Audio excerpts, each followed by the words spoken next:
지어진 집이란 어떤 집일까요?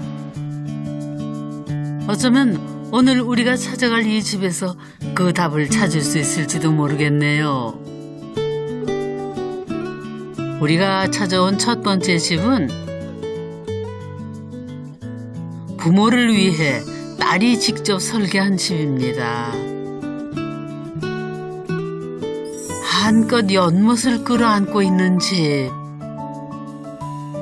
잔잔히 물결치는 수면 위로 햇살이 부서지는 모습이 정말 아름답습니다. 아, 오늘 햇살이 너무 좋다. 오늘은 새들이 안 오네? 날이 너무 좋아서 새들도 어디 갔나? 놀러 갔나 봐. 사람들은 연못 도면에 있는 거 보고도 계속 이게 왜 여기 있지? 그 생각했었어. 맞아요. 근데 제일 잘한 것 중에 하나. 처음에는 이 연못을 반대했었다는데요. 우리가 하는 연못과 사뭇 다르기 때문이라고요. 왜 연못을 하는지도 이해가 안 갔고, 그리고 연못을 한다고 했을 때에 깊이가 아마 한 30에서 50cm 정도 깊이해서 거기도 뭐 붕어도 좀 키우고 수초도 좀 이렇게 키우고 그렇게 생각했었는데 뭐 깊이는 5cm도 안 된대요 또. 저는 그 당시 와보고 이게 뭔가 실수가 있는 줄 알았어요. 이거 연못인데 그렇게 하고서 이거 너무 낮은데 이거 뭔가 조금 실수가 있는 거 아닌가요? 시공하시는 분들이 이렇게 생각을 했었는데 아니라고 하시더라고요. 몇 개월 지나 보니까 바로 알겠더라고요. 물량이 많으면 물 낭비도 되고 또 냄새도 날 수도 있고 하기 때문에 얕게 해서 자주 갈아줄 수 있고 물 낭비도 안 되고 그런 것이 생각을 했었더라고요. 저는 그 부분 전혀 생각을 못 했었는데. 이 집을 설계한 사람은 둘째 딸 명선 씨입니다. 놀라운 건 설계를 맡았을 당시 건축학과 3학년에 재학 중인 대학생이었다는 겁니다. 안녕하세요. 저는 이 집을 설계한 건축가 정명선입니다. 엄마 아빠가 거의 스케치북을 사준 거나 마찬가지잖아요. 내가 원하는 대로 집을 지어라. 그거는 되게 설레고 즐거운 부분이었고 일단은 재밌겠다라는 생각이 먼저 들었던 것 같고 그 다음에 아무한테나 주어지는 기회가 아니잖아요. 그래서 잘하고 싶다라는 생각이 되게 많이 들었던 것 같아요. 건축학도라면 누구나 꿈꾸는 기회였죠. 그런데 아무리 자식이라지만 한두 푼 드는 일이 아닌데 걱정되진 않았을까요? 그냥 믿고 딱 시작한 것 같아요. 잘할 수 있을 거라는 생각. 네. 근데 뭐 조금 뭐 부족하거나 실수한다고 하더라도 남의 거 가지고 뭐 손해를 입히거나 잘못하는 게 아니고 내 거니까 그 부분에서는 마음이 편했던 것 같아요. 행여나 딸이 부담을 갖지 않을까 든든한 지원군을 자처한 부모님. 덕분에 명선 씨는 새하얀 도화지에 그림을 그리듯 마음껏 상상력을 펼칠 수 있었다고요. 저는 이 집 땅 사놓고 혼자 어떤 평면도의 집을 지을까 가지고 종이에다가 평면도를 그려봤는데 지금 살고 있는 아파트 평면도가 결국은 그 평면도가 나오더라고. 그래서 그거를 못 벗어나더라고. 해보니까. 우리 맨 처음에 네가 설계한 거 삼각형이었잖아 집. 그래갖고 엄마가 삼각형은 그렇다. 네모 반듯하게 해달라. 사실 이 집을 짓기 전 명선 씨는 아주 파격적인 제안을 했었답니다. 저희 집 땅이 이런 직사각형 모양이에요. 그리고 이쪽으로 메타세콰이어 길이 쭉 있어요. 이 메타세콰이어 길을 바라보는 그런 집을 설계하면 어떨까 해서 직사각형을 대각선으로 반을 나눴어요. 그래서 그 안에다가 이제 건폐율 용적률을 맞춰서 메스를 잡고 삼각형으로 올라갔어요. 네. 딸아이가 아니 이렇게 네모 번듯한 땅을 두고 삼각형을 해갖고 와서 아, 이거는 좀 아닌 것 같은데 그렇게 생각을 했었거든요. 가족들하고 교수님하고 다 이렇게 모여서 프레젠테이션을 했었어요. 전면도 유리로 이렇게 해서 아마 여기다 지어놨으면 굉장히 좀 혁신적인 그런 건물이 됐을 거예요. 그 당시에 우리가 이제 너무 혁신적이어서 받아들이기 좀 힘들었었죠. 제가 좀 강하게 얘기했던 것 같아요. 이 집은 내가 사는데 내가 정말로 이거는 생각하는 점은 이야기를 해야 되겠다. 그렇게 해서 엄마는 네모 반듯한 집이 좋다. 좀 서운해하는 것 같았어요. 엄마 이게 얼마나 좋은 건데 엄마 왜 엄마는 네모난 그 아파트 평면도를 생각을 하냐 그렇게 얘기를 하더라고요. 그렇게 말했을 때 많이 서운했어?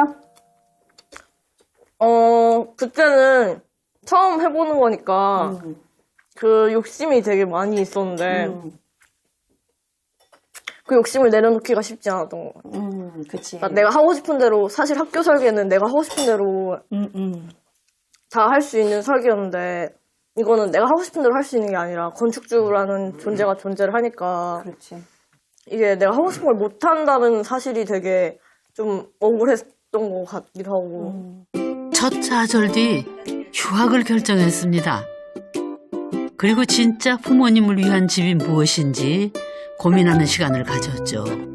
그렇게 이 집은 완성됐습니다. 저기 반가운 얼굴이 보이네요.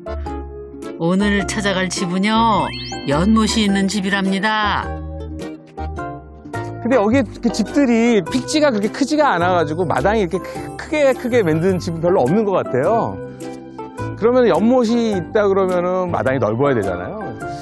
아마 그런 집이면은 그 단서를 좀 찾기는 쉽겠다. 그 연못이 있는 집을 찾으면은. 그렇게 쉽지만은 않을 겁니다. 두 눈 크게 뜨고 찾아보세요. 거의 많이 온 것 같은데 연못은 아직 안 보이고. 근데 이 집이 보니까 저 위에 이렇게 반사가 돼가지고 물이 있는 것 같아요.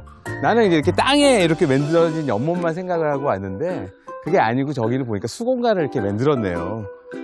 아이고, 안녕하세요. 네, 안녕하세요. 반갑습니다. 안녕하세요. 예. 여기 주인이세요? 네, 처음 뵙겠습니다. 이거 요새 이렇게 하는 거죠? 네. 반갑습니다. 저기에 물이 이렇게 아롱아롱 막 네네. 어른어른 해가지고 이 집인가 보다 하고 갔는데 여기 반가운 편말이 붙어 있어요. 아니 근데 집이 아까 이렇게 옆모습부터 보면서 왔거든요. 근데 보니까 옆모습은 되게 뭐 여러 가지 재료들이 막 큐블럭도 있고 징크로 된 것도 있고 뭐 여러 가지 재료가 있고 막 아롱다롱해요. 근데 무엇보다도 제일 인상적인 거는 저 집 이 뭐라 그러나 이거 연못? 연못이라고 뭐라 그러세요? 선생님들 저거를? 저희도 연못이라고 연못이라고? 해요. 네. 아. 네. 저 특이한 저 연못 좀 한번 좀 구경 좀 할까요? 야. 연못 좀 자세히 봅시다. 이게 있구나. 그냥 네모난 반듯하고 요게 수심이 요거 딱 한마디네요. 네. 물 반사되는 것 때문에 이렇게 놓으신 거라는 거죠? 이제 식당 같은 경우에는 채광이 잘 될수록 되게 좋잖아요. 그렇죠. 근데 안으로 이렇게 넣게 되면서 채광이 조금 부족할 수도 있겠다 이런 생각이 들어서 이제 여기에 거울처럼 빛을 반사해주는 역할을 해주려고 이렇게 넣었는데 그 덤으로 이제 물 그림자까지 네. 나오게 된 거죠. 벽을 수놓은 물 그림자 때문인지 마치 집이 살아 숨쉬는 것처럼 보이네요. 그러니까 이제 우리나라 원래 옛날 우리나라의 전통 그 조명 방식이 채광, 그러니까 빛을 조도를 확보하는 방식이 뭐냐면 반사광이거든요. 네. 그러니까 옛날에는 마당이 이제 마사토를 까니까 햇빛이 마사토를 통해서 집으로 올라가요. 그러니까 이제 이렇게 밑에서 올라오는 빛이죠. 그러니까 이거는 사실은 그런 전통 방식을 응용한 거죠. 그다음에 이제 이 높이 같은 것들도 사실 상당히 이제 그 관계가 많아요. 그러니까 가령 이제 이게 좀 아래로 있으면은 이게 굉장히 넓어야 그 조도가 나오는데 이거는 사실은 요 높이 정도에 했기 때문에 이게 크지 않아도 집으로 충분히 빛이 들어가는 거죠. 그래서 이거는 굉장히 어떻게 보면 아이디어도 좋고 나도 응용을 좀 나중에는 전화해가지고 허락받고 한번 써보겠습니다. 높이에 따라 조도가 차이 난다는 거네요. 만약 연못을 낮게 만들었다면 이렇게 큰 연못이 필요했을 수도 있겠네요.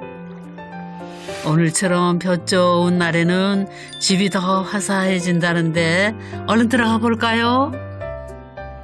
거실이 이쪽이 바로 거실이군요. 여기 이렇게 물이 반사가 돼가지고 아니 게 아니라 진짜 반사판 역할 하네요. 막 온 집에 그냥 넘실넘실 하는데요. 네. 호피무늬가 있는 것처럼. 그리고 이게 이제 이 공간이 이게 뭐가 이렇게 막 움직이니까 생동감이 있는데요, 확실히. 부부가 가장 좋아한다는 식탁 자리는 물그림자 명당이라고 합니다. 정말 천장에도 연못이 있는 것 같네요. 그래서 이 공간이 보니까 되게 중요한 공간이네요. 보니까 여기 뭐 수공간도 바로 앞에 있고 멋있는 나무도 있고. 네. 저 나무가 되게 네네. 거의 제 헤어스타일인데. 왠지 친숙해요. 네. 아니 그냥 임 소장님 머리 아닌가요? 주로 여기 많이 계실 것 같아요. 네. 예, 여기서. 맞아요. 이 공간이 좋아가지고. 예, 여기에 있는 시간이 예. 제일 많습니다. 여기서 이제 식사하고, 네, 차도 마시고, 차 마시고. 네, 그러면서 이제 그게 이제 편안하고 네. 좋으니까 또 연못 보고, 네. 밖에 나무나 풀도 보고, 네. 이러면서 그냥 하염없이 앉아있게 되는 곳이에요. 네. 하염없이. 네, 하염없이. 네, 그래서 우리가 이래서는 안 돼, 어서 일어납시다 하는 네. 그런 곳입니다. 네, 어제 일 좀 합시다. 네, 네, 일 좀 합시다. 풀 좀 뽑아야지. 뭐 이런 거. 네. 일단 여기가 집의 중심이에요. 응, 그쵸. 그리고 모든 우리 집에서 제일 신경 많이 쓴 모든 포인트들을 다 주방에서 식당에서 볼 수 있게 했어요. 주방과 식탁 자리에 공을 들인 이유는 가족만의 문화 때문이라는데요.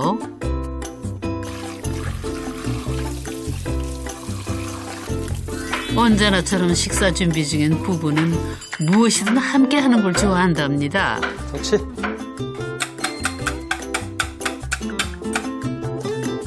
저는 주방, 여기 식탁, 딸아이가 그쪽을 엄마를 생각해서 많이 신경을 써줬어요.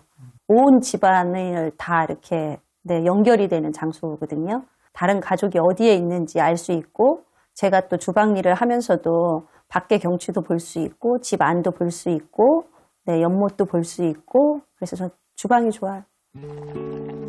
북엇국이 뽀얀 빛깔을 내며 끓는 동안에도 가족들의 대화는 끊이지를 않네요. 이사이 이전에도 거실에서 TV를 보기보다 다 같이 식탁에 둘러앉아 이야기를 나누는 시간이 가장 길었다고 합니다. 그래서 이곳을 집의 중심으로 택한 거죠. 저는 일단 소통이 잘 되는 집을 만들고 싶었어요. 사람이 같은 집에 산다는 거는 같이 먹고 자고 그다음에 얘기하고 그런 게 가장 중요하잖아요. 엄마랑 아빠랑 집에서 뭐 TV도 보시고 뭐 이것저것 하시겠지만 사실 식사하는 시간이 가장 메인이라는 생각을 했거든요. 그래서 이제 주방 공간과 식탁 공간을 이제 가장 중심을 잡게 됐어요. 그리고 눈에 띄는 것이 하나 더 있는데요. 바로 집 한가운데에 놓인 이 나무. 이 나무는 뭔가요? 특이했던 게 요거. 네. 집에서 나무를 키우세요. 이게 무슨 나무예요? 네, 이게 네. 구조 기둥 역할도 하고 있고 그다음에 뭐 보시면 아시겠지만 예쁘잖아요. 인테리어 역할도 하고 있습니다. 네. 그럼 이게 진짜 나무예요? 예, 진짜 나무예요. 무슨 나무인가요, 이거는? 산에 있는 그 밤나무. 밤나무? 지도 교수님에게 아이디어를 얻어 네모 반듯한 기둥 대신 실제 나무를 이용했다고 합니다. 이렇게 보니 집을 지키는 보수 같지 않나요? 원래 저 자리에 기둥이 있어야 돼요. 근데 일단 직선 기둥을 모형상에서 이제 꽂아봤는데 아무래도 너무 집이 약간 정적인 느낌이 든다고 해야 되나? 나무 같은 경우에는 예쁜 것도 있지만 이제 상징적인 의미도 있어요. 그래서 1층에서부터 다락까지 나무가 연결이 되어 있거든요. 모든 공간이 하나로 연결되어 있다는 느낌을 주기 위해서 나무를 넣었습니다.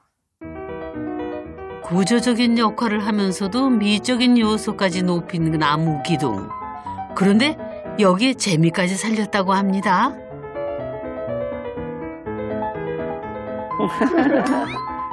네, 어이구 여기서 또 무슨 변화가 되게 많구나. 2층으로 올라오자마자 두 눈을 의심하게 하는 공중에 붕 떠있는 바닥. 이곳을 뜬마루라고 부른다는데요. 나무가 바닥을 뚫고 올라온 모습이며 틈 사이로 보이는 아래층의 풍경이며 생경하면서도 아주 흥미롭습니다. 뜬마루가 이렇게 하나 딱 그 천장 위에 있는. 네, 여기 이렇게 걸터 앉아도 돼요. 여기 이렇게. 오, 네, 딱 높이가. 저기 아래서부터 올라온 밤나무 가지가. 네. 예, 이 뜬마루를 관통해서 네. 바닥까지 올라가네, 제가. 네. 그래서 여기가 또 다른 집인 것 같아요. 아까 그 밑에 있는 집하고 또 다른 집 한 채에 들어온 거예요. 여기는 어떻게 보면 숲속에 있는 오두막 같은 느낌이에요. 네. 그러니까 여기서는 그러면 주로 어떤 활동을? 여름에 낮잠. 인형 저쪽으로 놓고 인형 빼고 누우면 그렇군요. 네. 처음에 여기 어떠셨어요? 여기 좀 불안하지 않으셨어요? 공사 시공 중에는 와서 보고요. 무서웠어요. 무서워가지고 저는 못 올라간다고 그러니까 1톤도 가능하다고 그렇게 1톤? 네, 1톤까지도 가능하다고 그러시면서 그 공사하시는 분들이 올라가시더라고요. 몇 번 하니까 괜찮더라고요. 네. 재밌어요. 네. 처음에 네. 무서운데. 뜬마루를 이용하기 전에는 쓸모없는 공간이라는 생각이 들었다고 합니다. 네. 이 공간이 집 짓기 전에는 죽은 공간으로 이걸 왜 이렇게 해놨느냐. 방을 하나 만들 수도 있는데 그렇게 몇 번 제가 얘기를 했었거든요. 그런데 만들어 놓고 보니까는 여기다 방을 만드는 것보다 훨씬 낫죠. 이렇게 하는 게 훨씬 훨씬 낫죠. 이거는 어떤 거 생각하고 하신 거예요, 이거는? 이제 1층이랑 2층이 사실 일반적인 뭐 그냥 구조로 생각을 하면 계단 말고는 1층과 2층은 완전 단절된 공간이에요. 그때 이제 거기에 구멍을 뚫고 그 구멍을 위로 이렇게 살짝만 올리면 이제 1층이랑 2층이 연결된 공간이 되게 되는 거죠. 그래서 내가 공간도 확보하고. 네, 그래서 그 식탁에 앉았을 때 높이도 확보해 주는 것과 동시에 이제 소리도 들리니까 그러니까 이런 넓은 집 같은 경우에는 소리가 안 들려서 좀 집안 사람들끼리 커뮤니케이션이 그런 거를 방지하기 위해서 넣은 장치입니다. 부모님 두 분만 지내는 시간이 많아지면서 혹시 모를 위급 상황을 대비하기 위해서라도 꼭 필요한 장치라 생각했답니다.